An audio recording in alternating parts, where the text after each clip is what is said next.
Welcome to another episode of Joan Deserves a Musical, where I talk about my efforts to turn the life of Joan of Arc into a family-friendly animated musical. And today, I have what is objectively the biggest announcement I've ever gotten to make in connection with this project. And it's interesting because many of you know I am a person who, when I'm even a little bit excited, I'm jumping up and down, I'm waving my arms, I'm talking in a really loud voice.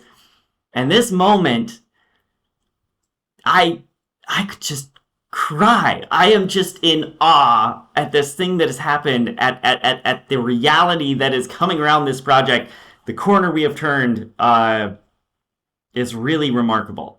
Um, so I'm going to hold you in suspense for a little while. I've been doing some scrapbooking. I printed some stuff out. Boston Public Library lets me do free printing in color or in black and white. And so I have printed what I think of as some of the most important artifacts in this project. So one is the artwork that I got done. That's very nice.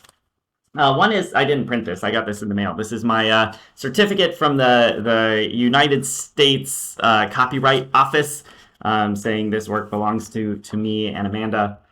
I'm gonna print like the budget and the production timeline, but this is the big one. This is a letter of intent and consulting agreement, in which the talent, the guy who signed this thing, agrees to be attached as director. Talent grants us the right to use Talent's name, likeness, and professional credits in all pitch decks, investor materials, press releases, and fundraising campaigns, and offer script consultation. Talent shall read the current draft of the project screenplay and provide one round of comprehensive written notes and feedback regarding story structure, character development, and creative direction. And the attachment period is 3 years. If we've not secured production financing by the end of the 3-year terms, the attachment shall automatically expire. But if we do secure production funding, upon company, that's us, securing the requisite production financing for the project, company and Talent intend to enter into a standard long-form director's agreement consistent with industry standards for independent animated features of similar budget and scale. Both parties agree to negotiate the terms of such agreement in good faith. I've never read legalese and felt so emotional. This is an official agreement. This is an attachment. This is a signed document. We have 3 years, and if we get the funding within 3 years, then this person is attached. And who is it? There's a good chance you may not know his name unless you're a big animation buff. But this is Tony Bancroft, the director of Mulan. So the guy who directed the 1998 Disney classic Mulan is now attached to direct my Joan of Arc movie, which is interesting because there are parallels between those stories all the time. People are like, oh, it's kind of like a French Mulan story. I'm like, no, it's different. And now we get to explore how it's different with perhaps the expert on that topic.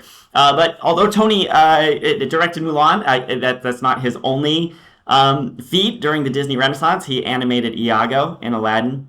He animated Pumbaa in The Lion King. He animated Kronk in Emperor's New Groove. He's been a part of a lot of movies that I really deeply love. And he's now the director of this Joan of Arc movie. So that's a big announcement. It's a huge victory. Who would have ever thought we would have gotten here? And I'm overwhelmed.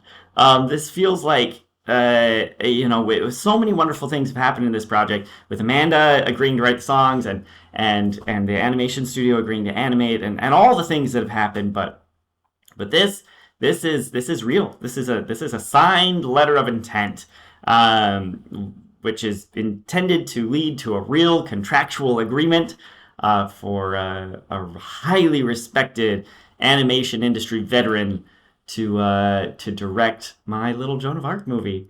That started with just an idea around the dinner table with my kids more than 3 years ago. So this is a big moment, and this is how 2026 is starting. I'm excited to see where we go from here.